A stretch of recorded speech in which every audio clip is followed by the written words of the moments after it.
Joining me now, Sean Spicer, the RNC's Chief Strategist and Communications Director.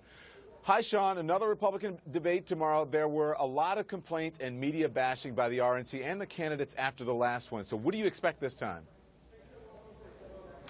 Well, I expect an actual debate about the economy, jobs, trade, taxes, an economic debate that we were supposed to have. I think we're finally going to have it tomorrow night, and it's going to be, I think, a very informative debate, an opportunity for our candidates to express their vision for the future of this country, the solutions they have to the problems that we face. So, Sean, Ben Carson has been under fire for discrepancies in his autobiography. He says he shouldn't have to cooperate with everything he has said in the past. Do you agree? Well, I think what Dr. Carson has done is gone out and answered the critics. I think what we have a problem is where the media is saying that they're not happy with the answer and they want to escalate his answer and make it a scandal as opposed to just the response that it was. But I think we have a problem here where, once again, conservatives and Republicans are being taken to the woodshed, whereas if this were a Democrat, it would have been asked and answered and move on. I think we have a complete double standard in terms of how Republicans and conservatives are dealt with in the mainstream media.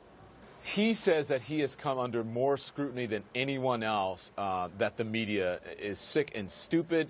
So do you think that he is being unfairly targeted by the media more than any other presidential candidate? Well, I'm not going to answer that specifically because I don't know. I'm not monitoring Ben Carson's media. But what I will say is I do believe there's a double standard when it comes to conservatives and Republicans versus Democrats. There's no question about it. I think the level of scrutiny and intensity that's put on conservative issues, our records, our statements, is vastly different than how it's put on liberals, especially Hillary Clinton. I think she gets the benefit of the doubt in every situation, and that's not the case with our side. Okay. So I want you to take a listen to what Christie said about Carson's complaints this morning, and this is on New Day. Take a look. He put the story out there in the first place, so he has the responsibility to back it up. A couple of days of being asked about something that you put in your books, I got to tell you, I don't have a whole lot of sympathy. He should answer the questions forthrightly and directly. If he does, the American people will accept it. If he doesn't, then he's got a problem. That is a Republican presidential candidate essentially saying what some Democrats will say, we're all put through the ringer, and Ben Carson is expected to answer questions and to be accountable for what's in his book and his past just as much as anyone else. He's not getting special treatment.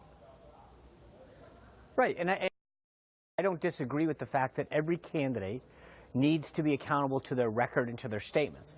I don't think even Dr. Carson disagrees with that. I think the manner in which you are held accountable is what's in question, meaning that it's one thing to answer it, it's another thing to have people try to twist and turn it or to escalate it to a level that it wasn't.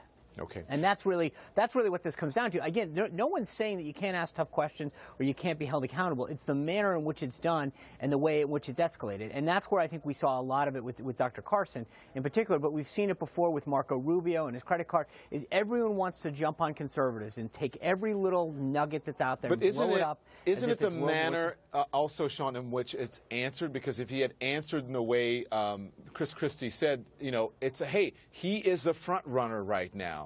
He's going to be scrutinized. Everything is going to be gone over. So why can't he say, listen, I'm in the top position now. Everyone is questioned. I will gladly answer your questions because this is what happens to presidential candidates, and then it wouldn't be a big deal. Well, again, I think we're quibbling over the middle here, but I think that the manner in which it's done and the way in which it's escalating, and on all of these, not just with Dr. Carson, but in a lot of these circumstances that have happened, where the immediate response of the media is sort of guilty until proven innocent with Republicans, is something that we see pervasive throughout each of these cases. And so it's not isolated to just to this particular instance. But I think there's a difference. And again, I know this is splitting hairs, but there's a difference between being accountable for your actions and your words and your record, and having then, and Dr. Carson, from what I've seen at least, has tried to go out there and say, okay, this is what really happened, and this is my recollection of an event that occurred 40 years ago. And yet the way it's escalated in terms of that he's fabricating this or he's doing that is not exactly how it's going down. And I think there's an attempt by the media to make much more out of every issue. It's making a mountain out of a molehill in every one of these circumstances. Okay. You mentioned Marco Rubio, so let's talk about that quickly. The use of his Florida Republican Party credit card for personal charges, also under scrutiny. We now know that he made some, personal charges over, I think it was $29,000 on that card. Do you think that he has more explaining to do, or is this settled for you? What?